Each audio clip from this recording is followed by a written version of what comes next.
जय हिंद देशवासियों, आप सभी लोगों का अपेक्स द लर्निंग प्लेटफॉर्म में हार्दिक स्वागत और हार्दिक अभिनंदन करता हूं। मेरा नाम विभो श्रीवास्तव है। आज मैं आप सबके समक्ष संविधान पढ़ाने जा रहा हूं। संविधान पढ़ाने से पहले मैं आप सभी लोगों को संविधान और संविधानवाद में क्या अंतर है इसके बारे में आपको जानकारी देना चाहता हूं। मैं सबसे पहले बात करता हूं संविधान के बारे में। संविधान को मैं दो क्लासिफिकेशन में डिवाइड करना चाहता हूं, राजतंत्रीय, दूसरा लोकतंत्रीय। मैंने संविधान को 2 पार्ट्स में क्लासिफिकेशन किया है। राजतंत्रीय में आपका क्या क्या आता है, नॉर्थ कोरिया, एंड आपका आता है सऊदी अरब। एंड लोकतंत्र में आपका क्या क्या आता है, फर्स्ट नंबर पर आपका आता है यूएसए एंड सेकंड नंबर पर आपका आता है इंडिया, यानी कि भारत। जो आपका नॉर्थ कोरिया एंड सऊदी अरब है, यहाँ पर है आपका राजतंत्रीय।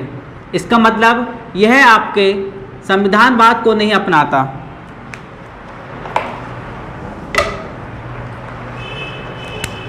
यह आपके संविधानवाद को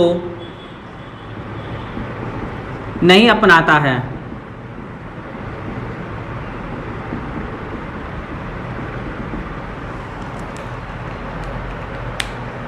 जरूरी नहीं कि जिस देश में संविधान हो वह संविधानवाद को माने, ये आवश्यक नहीं है। जो हमारा भारत है, भारत में क्या है आपका, भारत में आपका जो संविधान है वह शरीर है। जो मैं आपको बता रहा हूं उसको ध्यान से समझना। भारत में संविधान क्या है, एक शरीर है। मैंने आपको क्या बताया, संविधान को मैंने 2 क्लासिफिकेशन में डिवाइड किया, राजतंत्रीय और लोकतंत्रीय। राजतंत्रीय में क्या है, नॉर्थ कोरिया और सऊदी अरब। नॉर्थ कोरिया सऊदी अरब इस संविधानवाद को नहीं अपनाते हैं। और आपका क्या है, लोकतंत्रीय में यूएसए और इंडिया। लोकतंत्र का मतलब होता है लोगों के द्वारा बनाया गया शासन। लोकतंत्र जहाँ पर जनता उम्मीदवार को चुनती है। जैसे अभी इलेक्शन हुए थे विधानसभा के, तो सीएम को हमने किसको चुना, आदित्यनाथ योगी को। किसने चुना, भारत के लोगों ने चुना। तो लोकतंत्र का मतलब होता है लोगों के द्वारा बनाया गया शासन। उसमें क्या क्या आपका आता है, यूएसए, दूसरे नंबर पर आता है इंडिया। भारत में संविधान क्या है, एक शरीर है। अब हम बात करते हैं आखिरकार संविधानवाद क्या है। अब हम बात करते हैं संविधानवाद।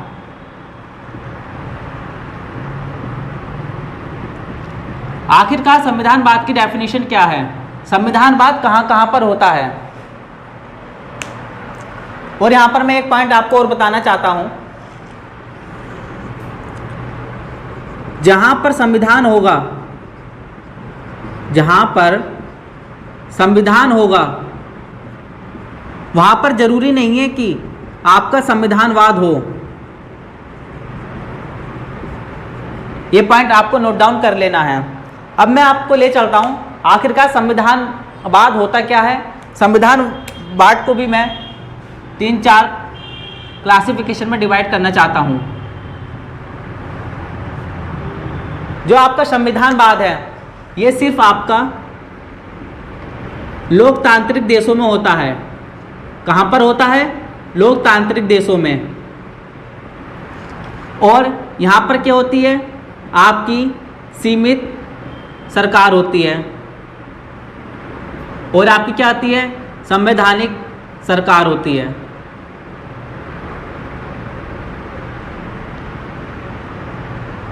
मतलब आपका लिमिटेड गवर्नमेंट होती है एंड कॉन्स्टिट्यूशनल गवर्नमेंट होती है। और यहाँ पर क्या होता है, यहाँ पर विधि का शासन होता है। यहाँ पर विधि का शासन होता है, मतलब यहाँ पर क्या चलता है, रूल ऑफ लॉ। यहाँ पर रूल ऑफ लॉ चलता है।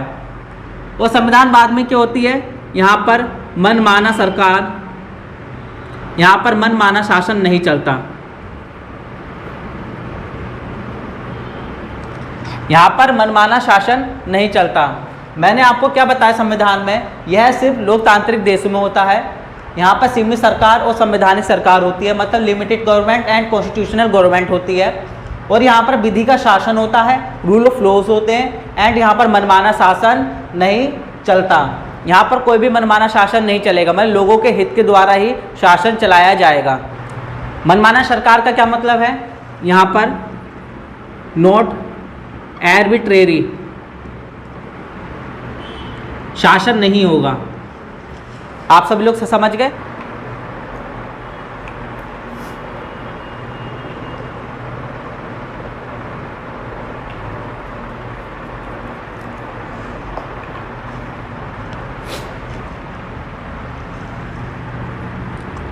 और अब मैं आपको बताना चाहता हूं, जिन देशों में संविधानवाद होगा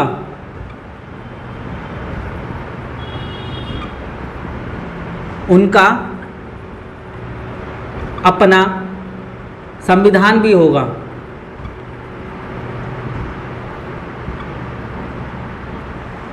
मैंने क्या बताया, जिन देशों में संविधानवाद होगा उनका अपना संविधान भी होगा। एग्जाम्पल के तौर पर हम बात करते हैं, जैसे भारत एंड अमेरिका।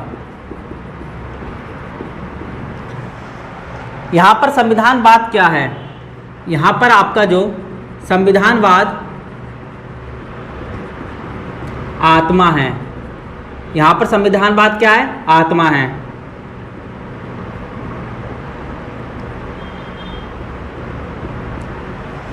जो शरीर था उसको मैंने ऐसे डिफाइन किया, आत्मा को तो हम देख नहीं सकते, इसलिए मैंने इसको डॉटेड लाइन से डिफाइन किया है। मैंने आपको क्या क्या बताया, संविधान और संविधानवाद में क्या अंतर है। संविधान को मैंने 2 क्लासिफिकेशन में डिवाइड किया, राजतंत्रीय और लोकतंत्रीय। पहला राजतंत्रीय में नॉर्थ कोरिया, सऊदी अरब। वहाँ पर क्या है, वहाँ पर राजतंत्रीय है, वहाँ पर जनता का कुछ नहीं सुना जाता। वहाँ जो राजा ने आदेश दे दिया वही फॉलो होगा। मैं सिंपल लैंग्वेज में कहूँ, यहाँ पर राजा का बेटा ही राजा बनेगा। यहाँ पर क्या होता है, संविधानवाद को फॉलो नहीं किया जाता, यहाँ पर संविधानवाद को नहीं अपनाया जाता। और जहाँ संविधान होगा वहाँ संविधानवाद हो, ये कंपलसरी नहीं है। इसमें मैंने आपको ये नोट डाउन बताया। फिर आपका आता है लोकतंत्रीय। लोकतंत्रीय को मैंने 2 पार्ट में डिफाइन किया है, यूएसए एंड इंडिया। भारत में जो संविधान एक शरीर है, बॉडी स्ट्रक्चर है, ठीक है। अब बात करते हैं लोकतंत्र, मतलब यहाँ पर राजा का बेटा राजा नहीं बनेगा। यदि आप लोग भी उम्मीदवार हैं तो आप लोग भी चुनाव लड़ सकते हैं, पर चाहे प्रधानमंत्री का हो चाहे विधायक का हो, आप लोग को भी हक है। अब मैंने दूसरी तरफ मैंने क्लासिफाइड किया संविधानवाद आखिर है क्या। ये सिर्फ आपका लोकतांत्रिक देशों में होता है। यहाँ पर सीमित सरकार होती है, लिमिटेड गवर्नमेंट होती है, संवैधानिक सरकार होती है, कॉन्स्टिट्यूशन गवर्नमेंट होता है। यहाँ पर विधि का शासन होता है, रूल ऑफ लॉज चलता है यहाँ पर। और यहाँ पर मनमाना शासन नहीं चलता। क्या हमारे भारत में मनमाना शासन चलता है? नहीं ना। यदि कोई चाहे जिसकी सत्ता में है, क्या कोई उल्टे सीधे काम कर सकता है? क्या वो जनता के खिलाफ काम कर सकता है? नहीं ना। यदि वो जनता के खिलाफ काम करेगा तो विपक्ष पार्टी उस पर महाभियोग ला देगी, उसको हटाया भी जा सकता है। इसलिए यहाँ पर मनमाना शासन नहीं चलता, यहाँ पर नॉट आर्बिट्रेरी गवर्नमेंट नहीं है। जिन देशों में संविधानवाद होगा उनका अपना संविधान भी होगा, साफ सीधी बात है। जब मैंने आपको बता दिया कि जहाँ संविधान होगा वहाँ जरूरी नहीं कि वहाँ संविधानवाद हो, लेकिन जिन देशों में संविधानवाद होगा उनका अपना संविधान भी होगा। जैसे एग्जाम्पल, ये आपका घर है, ये आपके घर में एक अच्छा व्यक्ति भी हो सकता है, बुरा व्यक्ति भी हो सकता है तो घर ही। क्या आप ये बोल सकते हो कि जो खराब व्यक्ति होगा उसका अपना घर नहीं होगा? खराब व्यक्ति का भी अपना घर होगा, लेकिन ये जरूरी नहीं कि हर घर में खराब व्यक्ति हो। ऐसे भी तो हो सकता है कि हर घर में अच्छे व्यक्ति हो। ये एक अपवाद होता है कि जरूरी नहीं कि जिन देशों में संविधान होगा वहाँ संविधानवाद हो, लेकिन जिन देशों में संविधानवाद होगा उनका अपना संविधान भी होगा। मतलब जिस घर में बुरा व्यक्ति है उसका एक अपना घर भी होगा। ये मैंने आपको संविधान और संविधानवाद के बारे में बताया ताकि आपको अच्छे से ध्यान रहे। अब मैं आपको लेकर चलता हूँ संवैधानिक विकास की ओर। जैसे कि मैंने आप सभी लोगों को अभी बताया संविधान और संविधानवाद। अब आगे की ओर चलते हैं संवैधानिक विकास की ओर, कॉन्स्टिट्यूशनल असेंबली की ओर। इसका सर्वप्रथम इसका औपचारिक प्रारूप किसने लाया?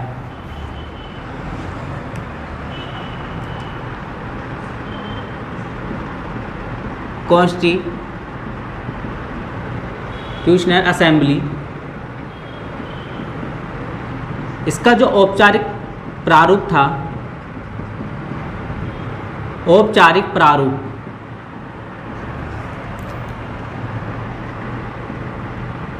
फॉर्मल ड्राफ्ट, ये आप किसके द्वारा लाया गया? एमएन रॉय के द्वारा लाया गया। कब? 1934 में कॉन्स्टिट्यूशन असेंबली का औपचारिक प्रारूप लाया गया। फिर 9 दिसंबर 1946 को क्या किया गया? 9 दिसंबर 1946 को कैबिनेट मिशन प्लान के रिकमेंडेशन पर इसको सेटअप किया गया। इसको क्या किया गया? सेटअप किया गया। मैंने आपको क्या क्या बताया कि संवैधानिक विकास मतलब कॉन्स्टिट्यूशन असेंबली का औपचारिक प्रारूप फॉर्मेट ड्राफ्ट कौन लाया? बाय एमएन रॉय के द्वारा लाया गया 1934 में। 9 दिसंबर 1946 में फिर क्या हुआ? कैबिनेट मिशन प्लान आया के रिकमेंडेशन पर इस चीज़ को सेटअप किया गया। जो आपका क्वेश्चन आता है वो ये आता है, कॉन्स्टिट्यूशनल असेंबली के चेयरमैन कौन थे? कॉन्स्टिट्यूशन असेंबली के चेयरमैन कौन थे? उसका आंसर आता है सच्चिदानंद सिन्हा। कौन थे आपके? सच्चिदानंद सिन्हा।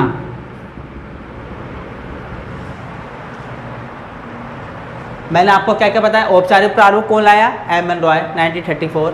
9 दिसंबर 1946 को कैबिनेट मिशन प्लान के रिकमेंडेशन पर इसको सेटअप किया गया। फिर सीए चेयरमैन कौन थे? कॉन्स्टिट्यूशन असेंबली के चेयरमैन कौन थे? सच्चिदानंद सिन्हा थे। फिर क्या होता है? इसके बाद आता है 11 दिसंबर की डेट। 11 दिसंबर 1946 को स्थायी चेयरमैन बनाए गए। स्थायी चेयरमैन बनाए गए। स्थायी चेयरमैन किसको बनाए गए थे? वो थे आपके डॉक्टर राजेंद्र प्रसाद। कौन थे आपके? डॉक्टर राजेंद्र प्रसाद जी को 11 दिसंबर 1946 को स्थायी चेयरमैन बनाया गया, मतलब अध्यक्ष बनाए गए। अब एक सवाल आता है, जब अध्यक्ष तो डॉक्टर राजेंद्र प्रसाद जी को बनाया गया, लेकिन उपाध्यक्ष किसको बनाया गया? तो उपाध्यक्ष दो थे आपके। उपाध्यक्ष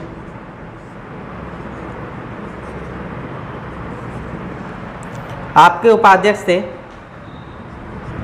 एच.सी. मुखर्जी एंड वाई.टी. कृष्णामाचारी।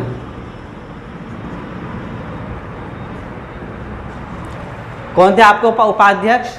एक तो थे आपके एच.सी. मुखर्जी एंड वाई.टी. कृष्णामाचारी जी को उपाध्यक्ष बनाया गया। कब बनाया गया? 11 दिसंबर 1946 को बनाया गया। अब हम बात करते हैं संवैधानिक सलाहकार किसको बनाया गया? संवैधानिक सलाहकार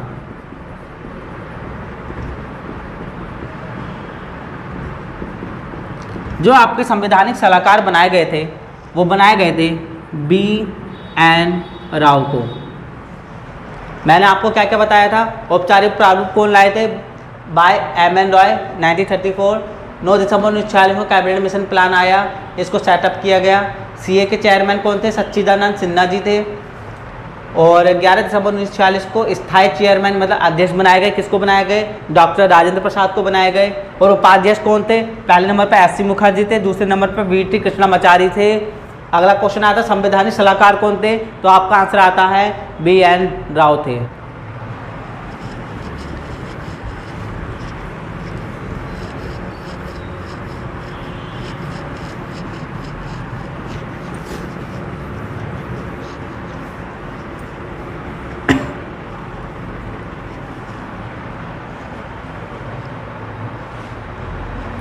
हम बात करते हैं कि 13 दिसंबर 1946 को आखिर हुआ क्या।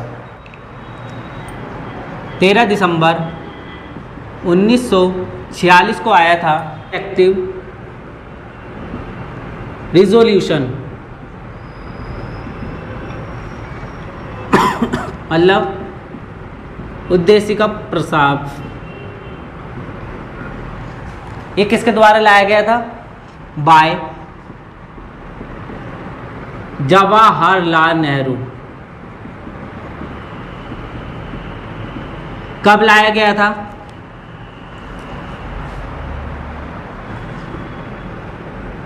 22 जनवरी 1947 को लाया गया था।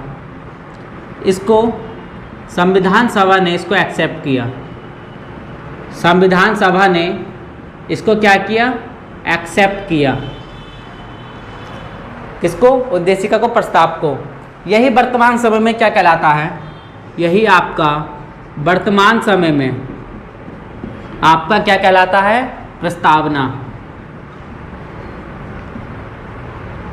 जिसको हम क्या कहते हैं? संविधान की आत्मा। जिसको हम क्या कहते हैं? संविधान की आत्मा।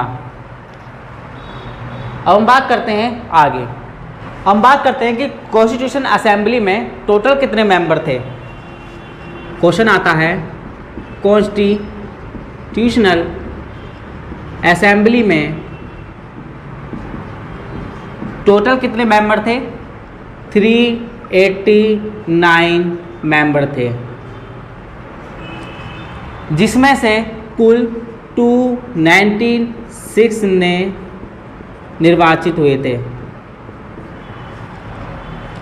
कॉन्स्टिट्यूशन असेंबली में 389 मेंबर थे, जिसमें से 296 लोगों ने निर्वाचित किए थे, जिसमें आपका आता है 208 सदस्य। ये तो आपके थे कांग्रेस के। 73 सदस्य आपके थे मुस्लिम लीग के। 73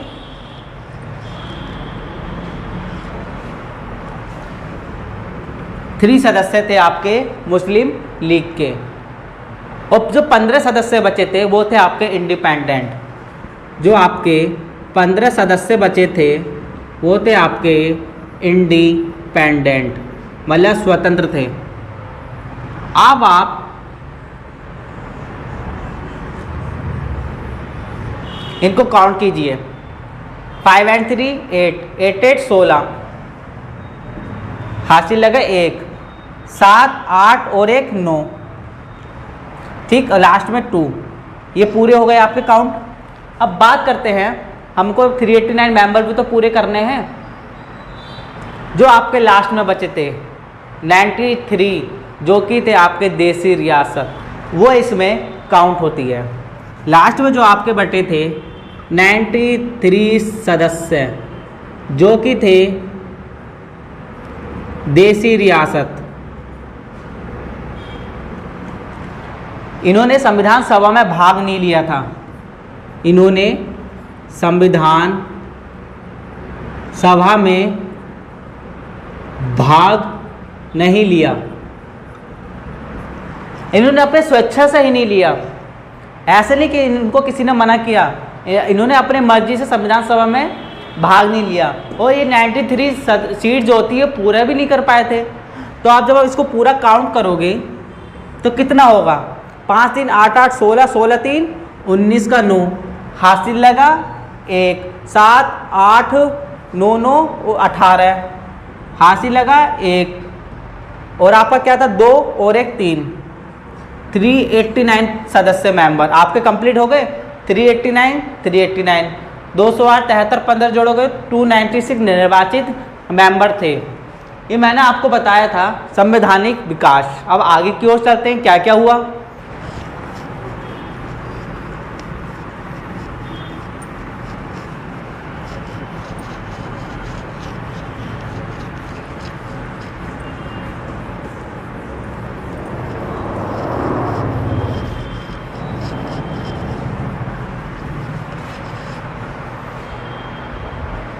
आपको नोट डाउन लिखना है,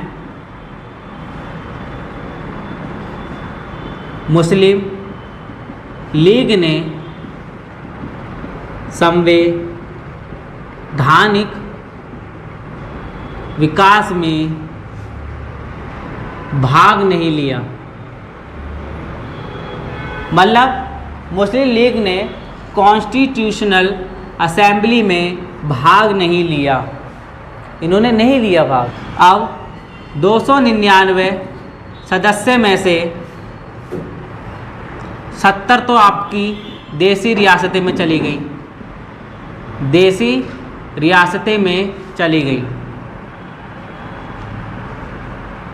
और बाकी बची कितनी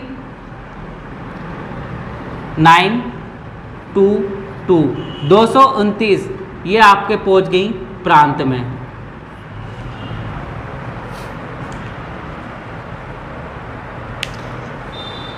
299 सदस्य में से 229 तो प्रांत में पहुंच गई और 70 देसी रियासतों में पहुंच गई। अब हम बात करते हैं आगे आखिर हुआ क्या। आगे फिर आपकी बनी कमेटी, जिसको बोलते हैं प्रारूप समिति। किसके द्वारा बनी थी? डॉक्टर BR अम्बेडकर के द्वारा, प्लस 6 अन्य सदस्य हैं। मतलब इसमें टोटल 7 मेंबर थे इस कमेटी को बनने में। जानते हैं आगे क्या हुआ। आगे बनी थी आपकी कमेटी, कितने लोग थे? 7 मेंबर थे। कौन कौन थे? 1 प्लस 6 मेंबर। पहले कौन थे? डॉक्टर भीमराव अंबेडकर जी। पहले कौन थे आपके? भीमराव अंबेडकर। इन्होंने ही आपकी प्रारूप समिति तैयार करी थी। डॉक्टर भीमराव अंबेडकर के द्वारा ही तैयार हुआ था प्रारूप समिति।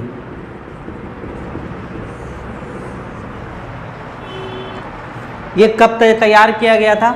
ये तैयार किया गया था 29 अगस्त 1947 को। प्रारूप समिति कब तैयार की गई थी? 29 अगस्त 1947 को। अब बात करते हैं 6 सदस्य आखिर कौन कौन थे। पहले आपके थे गोपाल स्वामी अयंगर। पहले आपके मेंबर थे गोपाल स्वामी अयंगर। दूसरे आपके थे कृष्णा स्वामी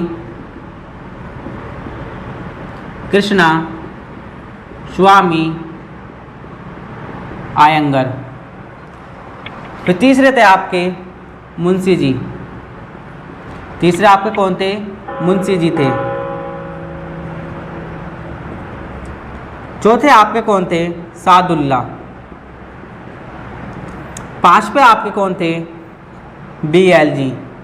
6 पे आपके कौन थे? DL खेत्री। आप अब सोच रहे होंगे जो मैंने आपको 6 सदस्य बताए, क्या इनमें से कोई चेंज नहीं हुआ? इनमें से चेंज हुए।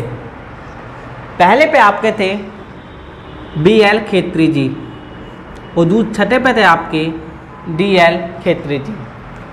इनका स्वास्थ्य कारण खराब होने के वजह से, इनका स्वास्थ्य खराब होने से इन्होंने त्यागपत्र दिया और इनकी डेथ हो गई थी 1948 में। DL खेत्री जी की डेथ हो गई थी।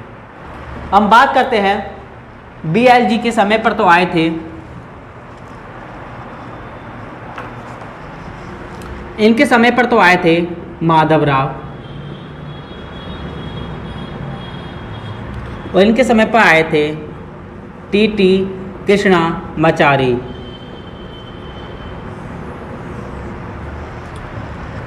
BL जी के स्वास्थ्य खराब होने से उन्होंने त्यागपत्र दिया। इनके एक्सचेंज के बाद आए थे माधवराव जी। DL क्षेत्र के बाद आए थे टी कृष्णामाचारी जी। अब हम बात करते हैं इनमें कौन कौन से सदस्य थे। इनके थे कांग्रेस सदस्य, गोपाल जी थे, ये भी कांग्रेस से थे।